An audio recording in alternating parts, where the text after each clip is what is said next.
నమస్తే welcome to HBN news bulletin ముందుగా headlines చూద్దాం. బీజేపీ తెలంగాణ రాష్ట్ర అధ్యక్షులు శ్రీ ఎన్ రామచంద్రరావు గారు మీడియాతో మాట్లాడుతున్నారు.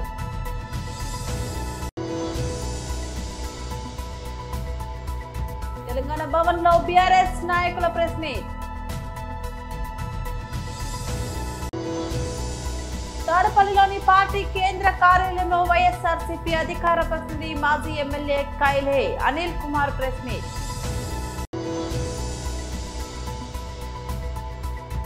ఖైరతాబాద్ గణేశుడి దర్శనాలు నేటి అర్ధరాత్రి వరకే. బీజేపీ తెలంగాణ రాష్ట్ర అధ్యక్షులు శ్రీ ఎన్ రామచంద్రరావు గారు మీడియాతో మాట్లాడుతున్నారు. భారతదేశ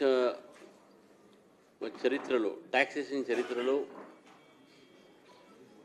పన్ను వ్యవహారాల్లో భారత ప్రభుత్వం నిర్మలా సీతారామన్ గారి ద్వారా పేద ప్రజలకు ఈ దేశంలో అదేవిధంగా దేశ ప్రజలకు అనేక వర్గాలకు ముఖ్యంగా రైతులకు విద్యార్థులకు మహిళలకు మధ్యవర్తి తరగతులకు ఒక పండుగ సంబంధించిన దాంట్లో వారికి బహుమానంగా ఇచ్చినటువంటి ఒక జిఎస్టీలో మార్పులు ఇది ఒక చారిత్రాత్మకమైనటువంటి నిర్ణయము మోదీ యొక్క ప్రభుత్వంలో.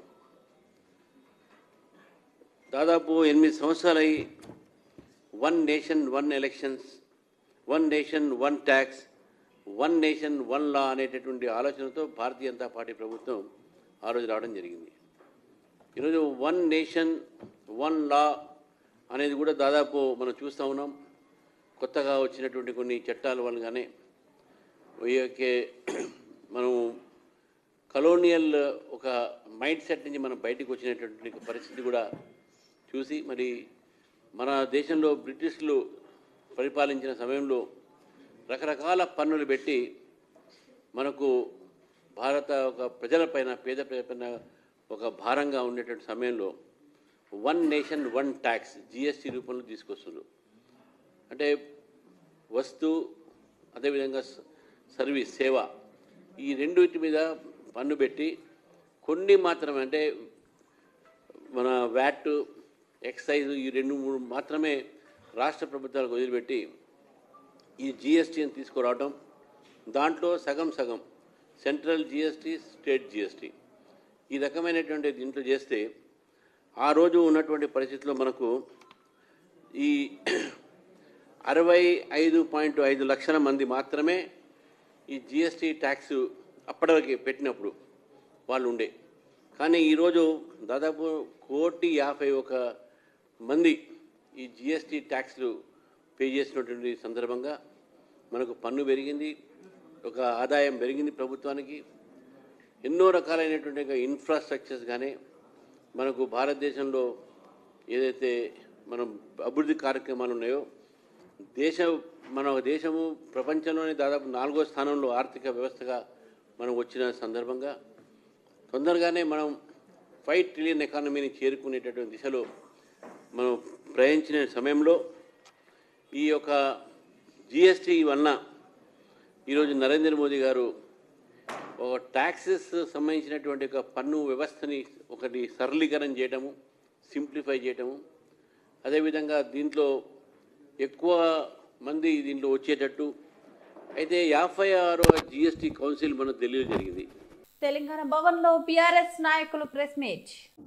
ఎందుకంటే ఇదే నాయకులు గతంలో మద్య నిషేధం చేయండి, బంద్ చేయండి అని చెప్పి కూడా మాట్లాడిన సందర్భం ఇది. అసెంబ్లీలో డిప్యూటీ సీఎం గారు కావచ్చు, శ్రీధర్ బాబు గారు కావచ్చు, చాలామంది ఆనాడు నేను ఎక్సైజ్ మినిస్టర్గా ఉన్నప్పుడు అడిగింది.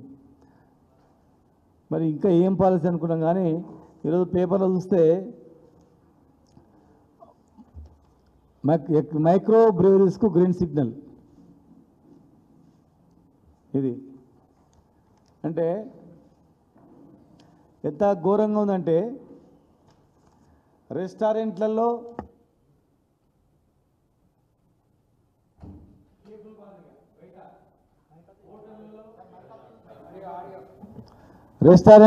హోటళ్ళల్లో టిఫిన్ సెంటర్లు పర్యాటక ప్రాంతాల్లో ఎక్కడంటే అక్కడ దొరుకుతుందని చెప్పి రాసిరన్నమాట. అంటే రాష్ట్రాన్ని అసలు ఏం చేయదలుచుకున్నారు? రాష్ట్రంలో ఉన్నటువంటి యువతను అసలు ఏం చేయదలుచుకున్నారు?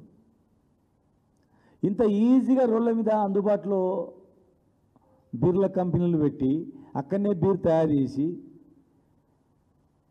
అందుబాటులో బీర్లు ఎవరు తాగుతారు? జనరల్గా యూత్ తాగుతారు. బీర్ అనగానే యువత. కేవలం ఒక 20-24 హైదరాబాద్లో ఉండేవి, అది కూడా పెద్ద పెద్ద పబ్బుల స్టార్ హోటల్ లాంటి పబ్బులలో ఉండేటివి, సామాన్యులకు అందుబాటులో ఉండేటివి కావు అవి. కానీ ఇవాళ నువ్వు జిల్లాలకు కూడా పెడుతున్నావు. 2 BHK 100 గజాలు ఉంటే చాలంట దానికి. ఓ స్కూల్ పెట్టాలంటే ఎక్కడ కావాలి? 1000 చదరపు అడుగులు అంటే దాదాపు 2 BHK అంతే. ఒక 100 గజాలలో నువ్వు జిల్లాలో బీరు కంపెనీలు పెడితే ఛాయ్ హోటళ్ళ కన్నా అధ్వానంగా ఉంటుంది. ఛాయల మన రోడ్ల మీద చిన్న చిన్న డబ్బాల ఛాయలు ఉంటుంది, గత్తే ఉంటుంది అన్నమాట. ఛాయ్ ఛాయ్ ఛాయ్ అని చెప్పి అరుస్తుంటారు ఎక్కడన్నా. ఆ రకంగా బీరు అని చెప్పి అలా పరిస్థితి వస్తుంది. ఒక గ్లాస్ దాతే 2 గ్లాసులు ఫ్రీ, లేకపోతే 2 గ్లాసులు దాతే ఇంకో గ్లాస్ ఫ్రీ, అది కూడా వస్తుంది అన్నమాట. అంటే లేనిపోని యూత్ కానీ పిల్లలకు మహిళలకు అందరికీ అందుబాటులో పెట్టి అలవాటు చేయించేటట్లు, దీన్ని ప్రోత్సహించేటట్లు పూర్తిగా ఎక్కడ లేదు. ఇది ఇంత దిగజారి ఎవడు అప్లికేషన్ పెడితే వాడు పెట్టుకోవచ్చు, 100 గజాలనే మేము ఇచ్చేస్తామనేది ఏ రాష్ట్రంలో లేదు, బయట దేశంలో కూడా లేదు, చాలా దేశాలు కూడా లేదు. ఇంత ఇదిగా అంటే పైసలే ప్రధానమైంది. బెల్ట్ షాపులు తీసేస్తామని అన్నారు, తీస్తాలా లేదని మమ్మల్ని అడిగింది రాయల్లా. బెల్ట్ షాపులు లేవాయా, పేర్లు లేదు అన్నారు. మరి ఇలా ఆ బెల్ట్ షాపులు లెక్కలేదు. తాడపల్లిలోని పార్టీ కేంద్ర కార్యాలయంలో వైఎస్ఆర్సీపీ అధికార ప్రతినిధి మాజీ MLA కైలే Anil Kumar press meet. ముఖ్యమంత్రి గారు నేను 40 years ఇండస్ట్రీ అంటారు. ప్రజల్ని ఈయనకి ప్రేమ ఎప్పుడు వస్తుంది అంటే ప్రజల పట్ల ఆయనకి ప్రేమ వచ్చేది ఎన్నికల ముందు ప్రేమ వస్తుంది. ఎన్నికల ముందు ప్రేమ వచ్చినప్పుడు అన్ని వర్గాల ప్రజల్ని నేను చూసుకుంటాను అని చెప్పి రకరకాలుగా మాట్లాడతారు, రకరకాల వాగ్దానాలు చేస్తారు. ఏది గుర్తొస్తే ఆ వాగ్దానం చేస్తారు. కానీ మళ్ళా ముఖ్యమంత్రి అయిపోయిన తర్వాత ఆయన అపరిచితులాగా మారిపోతారు. ఆ పరిస్థితి ఈ రాష్ట్రానికి. ఎందుకంటే ప్రజలు ఎప్పుడు కూడా ఏదో మన పాలకులు ఏదో చేస్తారని చెప్పి ఆశపడి ఓట్లేస్తే ఆయన ఎన్నికలు అయిపోయిన తర్వాత ఆయన విశ్వరూపం చూపిస్తారు. ఆయనకు తోడు ఇంకా వాళ్ళ అబ్బాయి పవన్ కళ్యాణ్ గారు అందరూ కూడా చేస్తా ఉన్నారు. ఇదంతా కూడా ఈ రాష్ట్రానికి దురదృష్టకరం అని చెప్పి కూడా ఈ సందర్భంగా తెలియజేస్తా ఉన్నారు. నిన్న రాష్ట్ర ప్రజలందరూ కూడా భయపడిపోయారు. ఈ సచివాలయంలో ప్రెస్ మీట్ చూసి ఈ చంద్రబాబు నాయుడు గారు ఏంటి ఈ విధంగా తొక్కేస్తాం, నరికేస్తాం, పొడిచేస్తాం అంటున్నారు అని చెప్పి ఈ రాష్ట్ర ప్రజలందరూ కూడా చర్చించుకుంటా ఉన్నారు. ముఖ్యంగా ఈరోజు మీ ద్వారా నేను ఈ ప్రభుత్వాన్ని ప్రశ్నించేది, యూరియా సఫిషియెంట్ గా ఉందని చెప్పి చెప్తున్నారు. యూరియా మొత్తం కూడా తీసుకొచ్చాం, స్టాక్ పెట్టామంటున్నారు. నేను అడుగుతా ఉన్నా, జగన్మోహన్ రెడ్డి గారు ఈ రాష్ట్రానికి ముఖ్యమంత్రిగా ఉండగా 5 సంవత్సరాలు ఎవ్వరు కూడా యూరియా లేదని చెప్పి రోడ్డు ఎక్కిన రైతు లేడని చెప్పి ఈ సందర్భంగా మనం చేస్తా ఉన్నాం. అదేవిధంగా ఇప్పుడు ఎందుకు వచ్చింది యూరియా సమస్య? నిజంగా కూడా మీకు ఏదైనా సప్లై లేకపోతే, ఏదైనా సప్లై చేయకపోతే యూరియా లేదని చెప్పి ఒప్పుకోండి. ఒప్పుకుని ప్రయత్నం చేసి మీకు కూడా స్నేహంగా ఉన్నటువంటి కేంద్ర ప్రభుత్వంతో మాట్లాడి, మీరు హాట్ లైన్ లో మాట్లాడతారు కదా, ఆ హాట్ లైన్ లో మాట్లాడి యూరియా తెప్పించడం. కానీ ఎవరైనా యూరియా లేదని చెప్పి అడిగితే వాళ్ళని తొక్కేస్తాం, నరికేస్తాం, పొడిచేస్తాం అంటే రైతుల్ని పొడిచేస్తారా మీరు? మిమ్మల్ని ఎన్నుకున్న రైతుల్ని, మిమ్మల్ని ఎన్నుకున్న వికలాంగుల్ని ఎలా పెన్షన్లు తీసేస్తా ఉన్నారు. ఈ రాష్ట్రంలో మీరు అన్ని వర్గాల ప్రజల్ని మేము ఉద్ధరిస్తామని చెప్పి వచ్చి ఈ రోజు చంపేస్తాం, పొడిచేస్తాం అంటే అది ఎంతవరకు పద్ధతి? ప్రజలందరూ కూడా చూస్తా ఉన్నారని చెప్పి కూడా మనం చేస్తా ఉన్నాం. ఉదాహరణ తీసుకుంటే రాజధాని పక్కనే ఉన్నటువంటి కృష్ణా జిల్లాలో నిన్న ఒక అరాకొరాగా ఒక యూరియా సప్లై చేస్తే ప్రాథమిక కేంద్ర పిఎస్సిఎస్ల వద్ద రైతులు పొద్దు నుంచి సాయంత్రం వరకు బారులు తీరితే అక్కడ కూడా రాజకీయాలే. తెలుగుదేశం పార్టీ వాళ్ళకి మాత్రమే యూరియా ఇచ్చే పరిస్థితి, అంటే ఒక పెద్ద రైతులకి మాత్రమే యూరియా ఇచ్చే పరిస్థితి. కానీ ఇక్కడ చిన్న చిన్న కౌలు రైతులు, 1-2 ఎకరాలు చేసుకునేటటువంటి కౌలు రైతులు ఎవరికి కూడా యూరియా ఇచ్చే పరిస్థితి లేదు. ఆ నిలబడి కొంత ఫ్రస్ట్రేషన్ వచ్చి ఎందుకు మాకు ఇవ్వరంటే పోలీసులతో దాడి చేపించే కార్యక్రమం చేస్తా ఉన్నారు. సాక్షాత్తు ముఖ్యమంత్రి గారే మేము విధంగా పొడి చేస్తాం కలిసేస్తాం అంటే కింద ఇంకా అధికారులు కూడా వాళ్ళకి కూడా సహనం చనిపోయి వాళ్ళు ఈ రైతుల మీద చూపిస్తా ఉన్నారు. నిన్న ఉదాహరణ తీసుకుంటే మా నియోజకవర్గంలో ఒక రైతల్లి మాకు ఎందుకు యూరియా ఇవ్వరు, మీరు ఎందుకు పెద్ద పెద్ద వాళ్ళకే లోళ్లు వెళ్తా ఉన్నాయి, మాకు ఎందుకు యూరియా ఇవ్వరు, నేను 2 ఎకరాల వ్యవసాయం చేస్తా ఉన్నానని చెప్పి అడిగితే ఆయన సాక్షాత్తు మా పామరు నియోజకవర్గంలో పెదపారిపూడి మండలం ఎలమర్రు గ్రామంలో ఆ పరిధిలో ఉన్నటువంటి చిన్నపారిపూడి సర్పంచ్ శ్రీనివాసరావు అనే ఒక ఆయన అడిగితే ఆయన్ని కాలర్ పట్టుకుని బయటికి లాక్కొచ్చారు. లక్షలాది మంది భక్తులు ఎంతో ఆసక్తిగా ఎదురుచూస్తున్న ఖైరతాబాద్ మహాగణపతి నిమజ్జన కార్యక్రమానికి పోలీసులు పక్కా ప్రణాళికను సిద్ధం చేశారు. శనివారం మధ్యాహ్నం 1:30 లోపే నిమజ్జన ప్రక్రియను పూర్తి చేసేలా స్పష్టమైన షెడ్యూల్ ప్రకటించారు. బుధవారం జరిగిన ఉన్నత స్థాయి సమావేశంలో ఈ మేరకు కీలక నిర్ణయాలు తీసుకున్నట్లు తెలిసింది. భక్తుల దర్శనం కోసం నేటి అర్ధరాత్రి 12 గంటల వరకు మాత్రమే అవకాశం కల్పిస్తున్నట్లు అధికారులు స్పష్టం చేశారు. ఆ తర్వాత రేపు తెల్లవారుజాము నుంచే విగ్రహం వద్ద ఉన్న షెడ్డును తొలగించే పనులు మొదలు పెడతారు. అదే రోజు రాత్రి 12 గంటల తర్వాత విగ్రహాన్ని భారీ ట్రాలీపై చేర్చి వెల్డింగ్ పనులు చేపడతారు. ఈ పనులన్నీ పూర్తి కాగానే శోభాయాత్రకు విగ్రహాన్ని సిద్ధం చేస్తారు. ఈ ఏర్పాట్లపై సైఫాబాద్ ఏసీపీ సంజయ్ కుమార్ మాట్లాడుతూ శనివారం ఉదయం 6 గంటలకు శోభయాత్ర ప్రారంభమవుతుందని తెలిపారు. ఎట్టి పరిస్థితుల్లోనూ మధ్యాహ్నం 1:30 లోపు నిమజ్జన కార్యక్రమాన్ని పూర్తి చేయాలనే లక్ష్యంతో ఏర్పాట్లు చేస్తున్నట్లు చెప్పారు. శోభయాత్రకు ఎలాంటి ఆటంకాలు కలగకుండా పటిష్టమైన బందోబస్తు ఏర్పాటు చేస్తున్నామని వివరించారు. ఈ ప్రణాళిక ప్రకారం యాత్ర సజావుగా నిర్ణీత సమయంలో ముగిసేలా అన్ని చర్యలు తీసుకుంటున్నారు. వైఎస్ఆర్ కాంగ్రెస్ పార్టీ హయాంలో పక్క ఇళ్ల నిర్మాణం పేరుతో భారీ దోపిడీకి పాల్పడ్డారని సర్వేపల్లి శాసనసభ్యులు సోమిరెడ్డి చంద్రమోహన్ రెడ్డి విమర్శించారు. నెల్లూరు నగరంలోని తెలుగుదేశం పార్టీ జిల్లా కార్యాలయంలో గురువారం ఏర్పాటు చేసిన మీడియా సమావేశంలో ఆయన మాట్లాడుతూ అడ్డగోలుగా నిర్మాణ కాంట్రాక్టులను అప్పగించారన్నారు. తన నియోజకవర్గంలోని వరిగండలో గిరిజనులకు నిర్మించిన పక్కా గృహాలు కాలితో తంతే పడిపోయే విధంగా ఉన్నాయన్నారు. 18 కోట్ల రూపాయల విలువైన 1318 కోట్ల రూపాయల విలువైన 73,255 ఇళ్ళు బాధ్యతలు ఇచ్చారు వితౌట్ ఎనీ అగ్రిమెంట్. అట్లే రాక్ క్రీట్ ఇన్ఫ్రాస్ట్రక్చర్ ఒక ఎక్స్ఎంఎల్ఏకి సంబంధించి and logistics private limited, rock Crete infrastructures and logistics private limited సంస్థకి, ఒక మాజీ ఎమ్మెల్యే సంస్థకి, వైసీపీ మాజీ ఎమ్మెల్యే సంస్థకి 907 కోట్ల రూపాయల విలువైన 50,319 ఇళ్ళు నిర్మాణం ఇచ్చారు. వీళ్ళిద్దరికీ 2 సంస్థలకి ఇప్పటికీ 1,200 కోట్ల రూపాయలు పే చేశారు. ఈ 2 సంస్థలకు కలిసి 2,225 కోట్ల రూపాయల వాల్యూ వర్క్స్ ఇచ్చారు. అంటే జేఎన్ఆర్కి వచ్చి 1318, రాక్రీట్ ఇన్ఫ్రాస్ట్రక్చర్కి వచ్చి 907 కోట్లు, 2 కలిపి 2,225 కోట్ల రూపాయల పనులు అప్పగించారు. దాంట్లో ఇప్పటికి 1,200 కోట్లు పే చేసేసారు. అవి ఇళ్ళు పూర్తిగాలే, స్లాబ్ వేసి ఉంటే కిటికీలు తలుపులు ఫ్లోరింగ్ చేయలే, అసలు బేస్మెంట్ లెవెల్లో ఆపేసేసేసారు. బేస్మెంట్లోనే భారీగా డబ్బులు మిగిలినాయి వాళ్ళకి. అవి ఈరోజు ఫర్ ఎగ్జాంపుల్ ఆయన బోయిళ్ల జనార్దన్ రెడ్డికి 73,000లో 34,676 ఇళ్ళు పూర్తి చేశాను అన్నాడు. ఆ ఇళ్ళు పోయి చూడండి, తలుపులు కిటికీలు కూడా బిగించలే. బోయిళ్ల జనార్దన్ రెడ్డి కంపెనీకి 660, అంటే 4 కంపెనీల పేర్లు పెట్టాడు ఆయన. 666 కోట్లు నగదు రూపంలో చెల్లించారు, 110 కోట్ల రూపాయలు సిమెంట్ రూపంలో చెల్లించారు, 152 కోట్లు స్టీల్ రూపంలో చెల్లించారు, 18,50,00,000 ఇసుక రూపంలో చెల్లించారు. మొత్తం కలిసి 951 కోట్లు.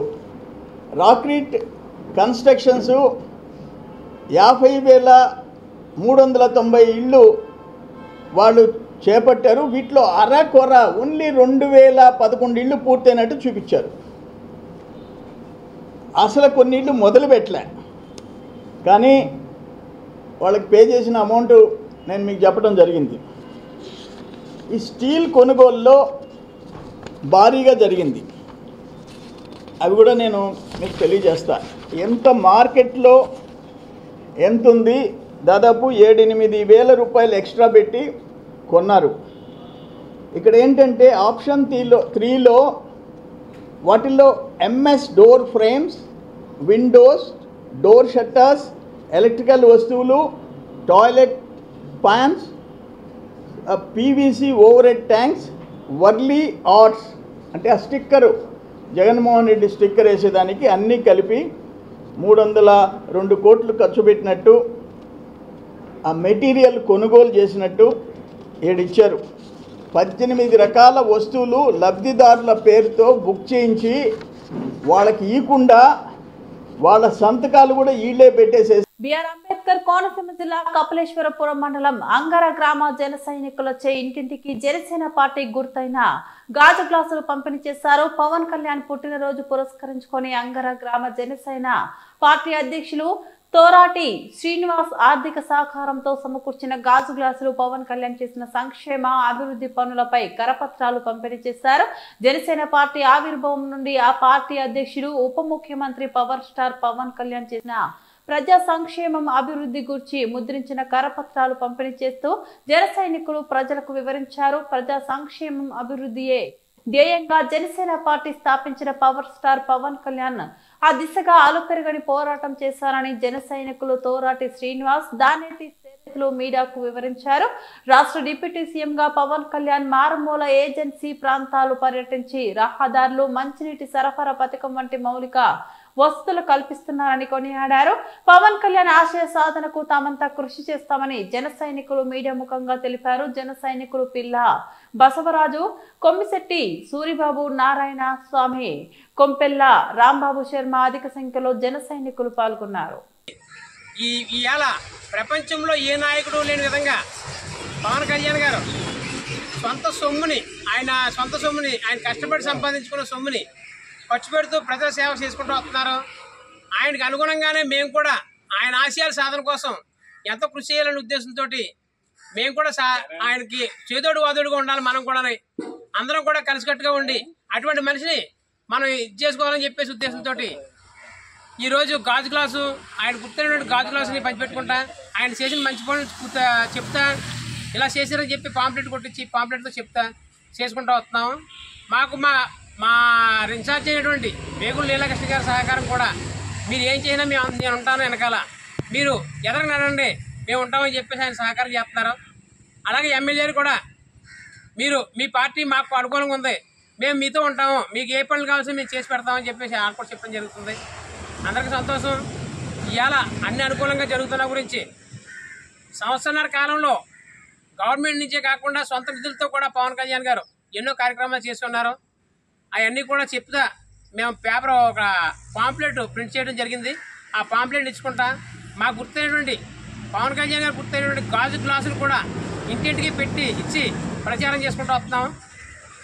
ఇటువంటి ఆశయ సాధన కోసం పవన్ కళ్యాణ్ ఎంత కృషి చేస్తున్నారో అంత కృషి మేము కూడా తోడుంటామని చెప్పేసి ఈరోజు ఈ సందర్భంగా తెలియజేయడం జరుగుతుంది.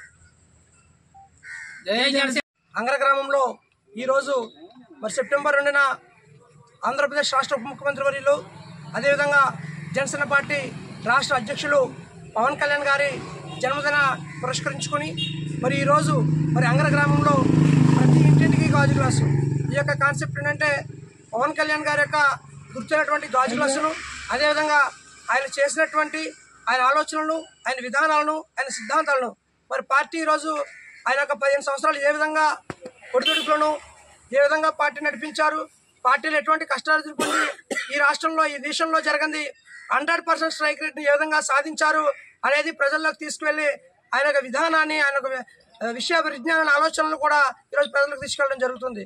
అదేవిధంగా ఈరోజు ఎమ్మెల్యేలు చాలామంది ఉంటారు, కానీ తనకు వచ్చినటువంటి జీతాన్ని అనేకమైనటువంటి కార్యక్రమాలు, ఒక కార్యక్రమం కాదు ఈరోజు చెప్పుకుంటే అనేక కార్యక్రమాలు ఉన్నాయి. కాబట్టి ఆయన చేసేటువంటి ప్రతి పనిని కూడా ఈరోజు ప్రతి అబ్బాయికి తెలియాలి, ప్రతి పేదవాడికి తెలియాలి. ఈరోజు పవన్ కళ్యాణ్ గారి యొక్క విధానం ఏంటి, ఆయన యొక్క ఏ విధానంతో రాజకీయాల్లోకి వచ్చారు, ఏ విధమైన రాజకీయాలు చేస్తున్నారు, ఈరోజు డబ్బు కోసం రాజకీయాల్లోకి వచ్చారా కాదు, సేవే లక్ష్యంగా ప్రజలే ముఖ్యంగా ప్రజలకు సేవ చేయడం లక్ష్యంగా వచ్చారు కాబట్టి ఆయన మరి గుర్తున్నటువంటి గాజు గ్లాసులు, అదేవిధంగా పవన్ కళ్యాణ్ గారు చేసినటువంటి మంచి పనులు, ప్రభుత్వంలో చేసిన మంచి పనులు ప్రతి ఇంటికి కూడా వివరించి జరుగుతుంది. ప్రతి కాంప్లైంట్ కూడా ఇచ్చి అందులో అనేక అంశాలను ప్రచురించడం జరిగింది. ప్రతి ఇంటికి కూడా ఈ యొక్క కార్యక్రమం ఈ వారం రోజులు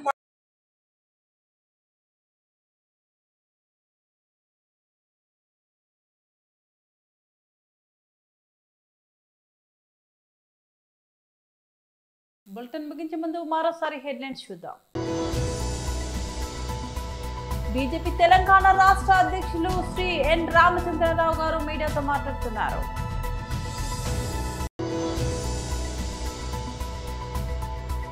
తెలంగాణ భవన్ లో బీఆర్ఎస్ నాయకుల ప్రెస్ మీట్. తాడపల్లిలోని పార్టీ కేంద్ర కార్యాలయంలో వైఎస్ఆర్సీపీ అధికార ప్రతినిధి మాజీ MLA కైలే Anil Kumar press meet.